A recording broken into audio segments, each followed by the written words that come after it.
Et si je vous disais qu'il existe des tourbillons Swiss made à des prix totalement inattendus? Alors forcément, quand j'ai eu l'opportunité d'aller les rencontrer, je n'ai pas hésité longtemps, direction Neuchâtel en plein cœur de l'arc horloger suisse pour découvrir BA 111 OD. Derrière ce nom franchement pas évident à prononcer se cache une jeune marque suisse qui propose des montres très séduisantes et en plus avec un rapport qualité-prix assez bluffant. Objectif? Découvrir la marque de l'intérieur, visiter ses ateliers et surtout rencontrer son fondateur et CEO Thomas Baillot.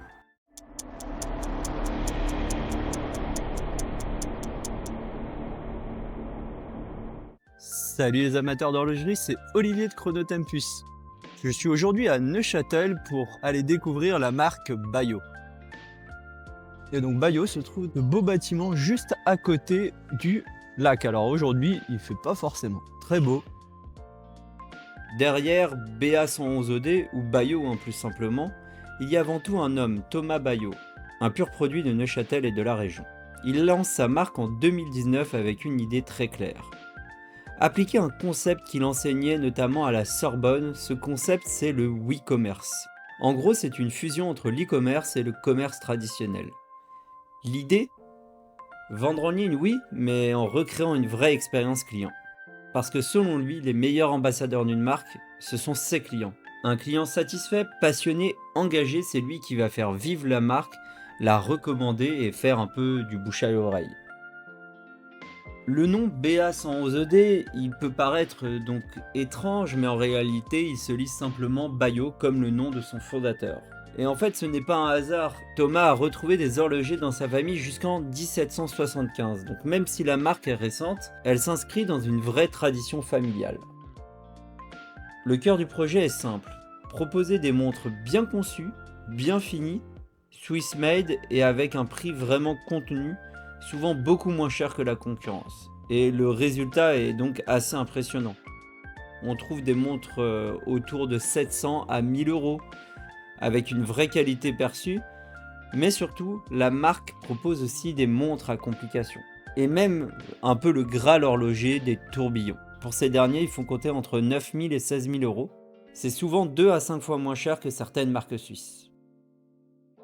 Autre point intéressant, Baillot n'est pas une manufacture, mais elle travaille avec tout un réseau de co-traitants locaux. Par exemple, tous les composants de la chapitre 4 tourbillon, boîte, cadran et aiguilles proviennent de co-traitants régionaux. Mais les autres collections ont aussi des co-traitants internationaux. Et Thomas tient beaucoup à ce terme comme vous pourrez le voir dans l'interview. Il évite en effet le terme de sous-traitant et on parle ici d'acteurs basés dans toute la région. À la Chaux-de-Fonds, le Loc, mais aussi jusqu'à la vallée de Joux ou Granges un peu plus au nord. Parmi ses partenaires, on retrouve notamment Soprod pour la plupart des mouvements, Olivier Maury pour certaines complications comme le tourbillon. En interne, deux horlogers réalisent notamment le préassemblage et le réglage du mouvement, ou T2, et l'emboîtage final T3. Mais là où ça devient vraiment intéressant, c'est que vous pouvez vous-même venir assembler vos montres. Oui, directement à Neuchâtel dans les ateliers de Baillot, pendant 1 à 2 heures et pour environ 200 euros. Et ça, c'est totalement dans l'esprit WeCommerce.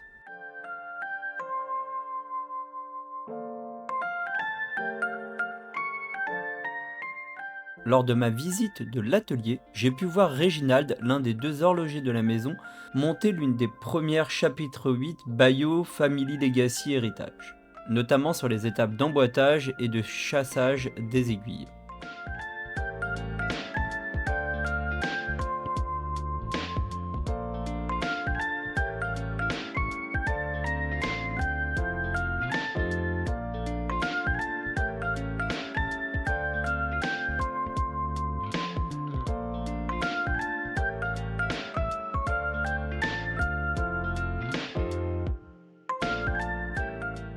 Il est peut-être temps maintenant de vous faire découvrir la gamme Baillot qui est en fait assez étendue, de l'entrée de gamme du Swissmade jusqu'aux grandes complications, de 700 euros à plus de 16 000 euros, avec toujours cette idée en tête, proposer le maximum de valeur à ses clients. On a donc en premier modèle la chapitre 3, avec son cadran semi-ouvert et son diamètre de 42 mm, et qui est donc plutôt dédié quand même aux hommes. La chapitre 4 tourbillon est quant à elle la vitrine technique de la marque avec des tourbillons squelettes, et des tourbillons avec fonction GMT ou encore un superbe tourbillon volant. Le chapitre 5 propose un chronographe sportif assez imposant. La collection chapitre 6 propose quant à elle des montres féminines avec un cœur ouvert. La chapitre 7, c'est une collection de montres sport chic, très réussie avec son cadran au motif ressemblant à une chute d'eau.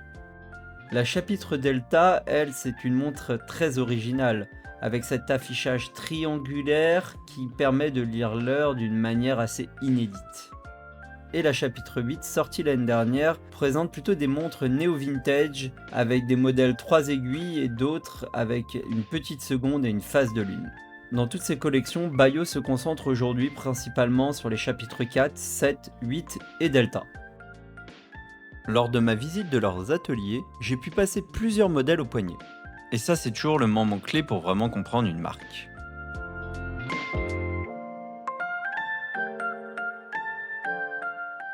Premier modèle qui m'a marqué, c'est la chapitre 8 Héritage.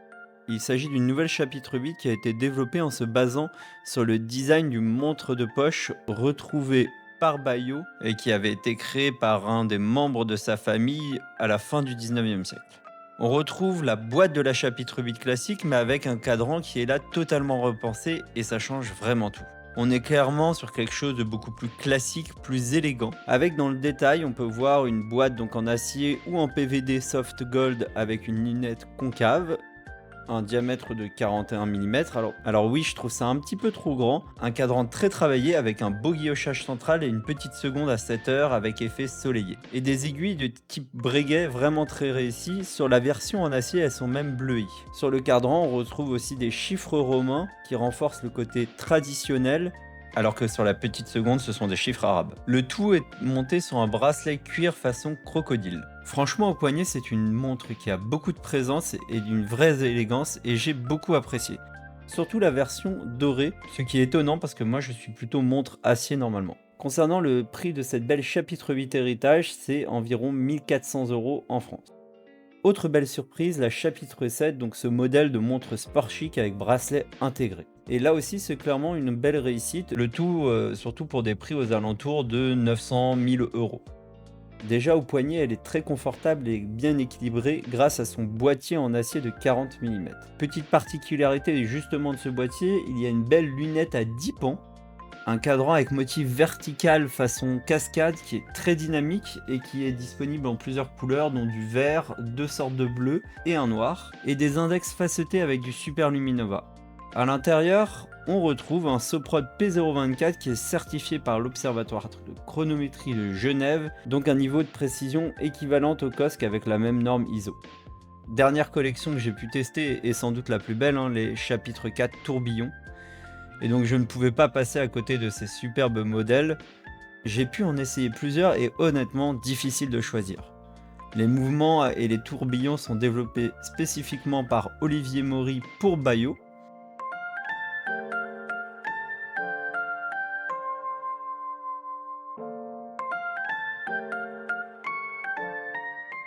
Donc on retrouve le tourbillon squelette, la chapitre 4.5 TVD. C'est un modèle de 40 mm en titane grade 5 avec revêtement DLC gris tantal. Le cadran il est totalement ajourné dans un style très moderne avec de belles vis bleuies. Et le mouvement, donc bien sûr en plus de ce superbe tourbillon que l'on peut observer à 7 heures, on retrouve une réserve de marche de 100 heures.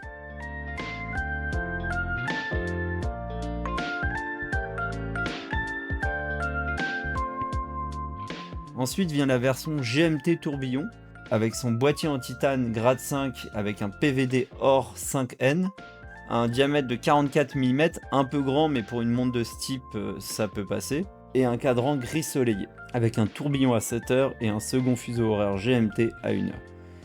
Et pour finir, Finiki tourbillon volant. Une pièce qui est pour moi spectaculaire avec son boîtier de 41 mm en acier 904L. Très fine, elle fait moins de 10 mm d'épaisseur et elle a un cadran bleu cosmique avec un soleillage excentré. On retrouve une petite seconde très discrète, une phase de lune modernisée et surtout un tourbillon volant à 7 heures tout simplement magnifique. Le tout pour une réserve de marche de 120 heures et un prix d'environ 16 000 euros.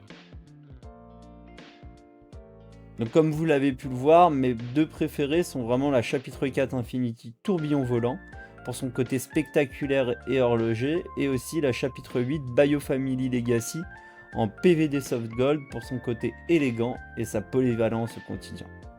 Mais au-delà des montres, ce qui rend Bayo vraiment intéressante, c'est aussi la vision de son fondateur. Une vision différente de l'horlogerie, plus directe, plus transparente et plus proche du client.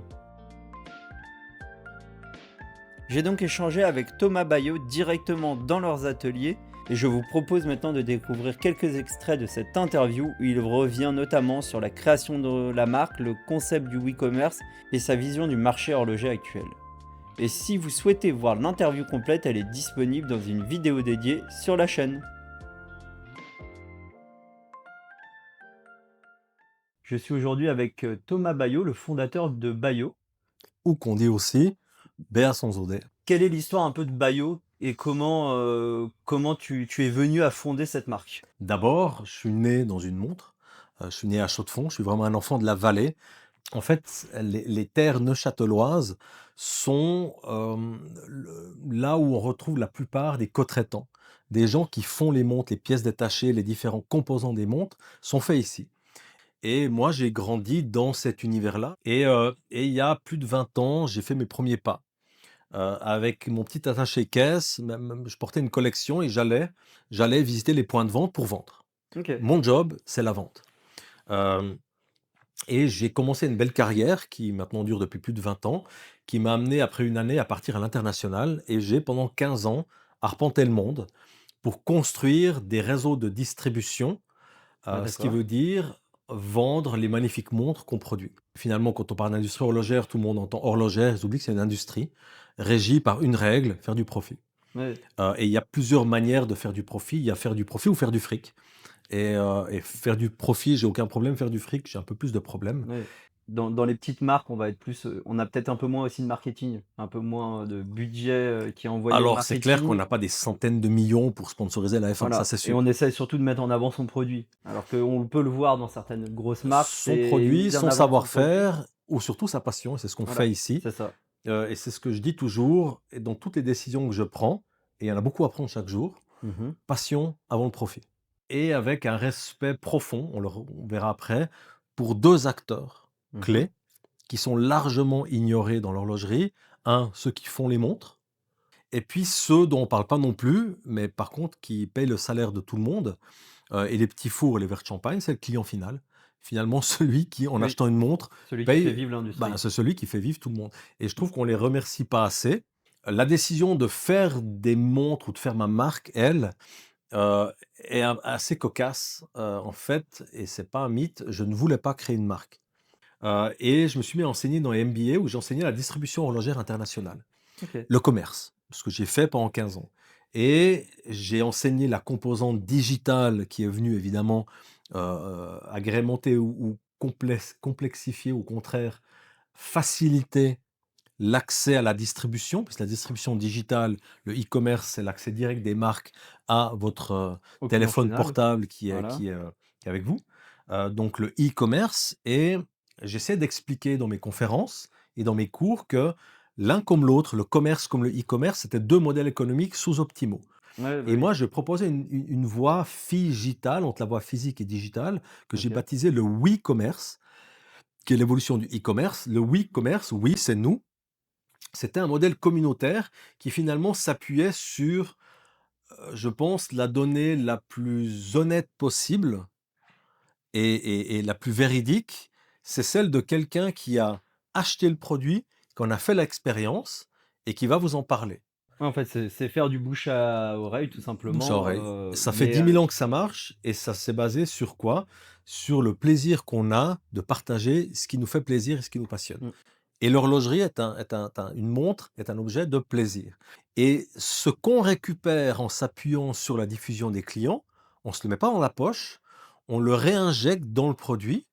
C'est ce qui explique, et en toute modestie, en toute non-modestie, je le dis quand même, on a les meilleurs prix au monde dans tout ce qu'on fait de montres Swissmade.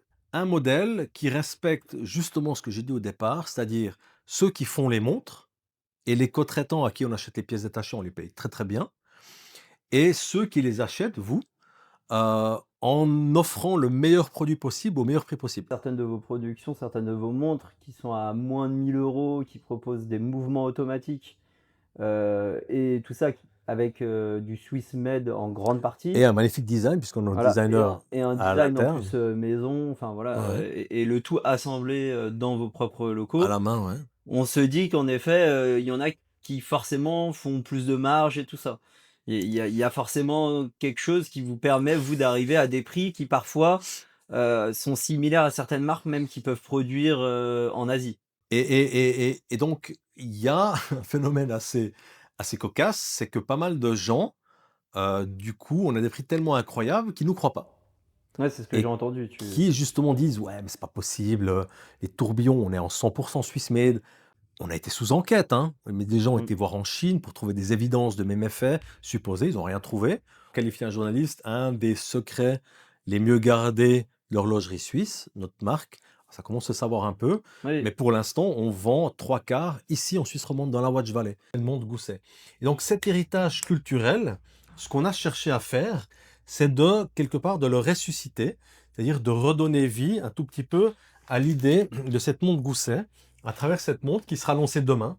Donc tu as un peu la primeur, c'est bien que tu sois venu maintenant. ouais. On a lancé cette montre qui reprend en fait exactement les codes pour quelques 200 € de plus.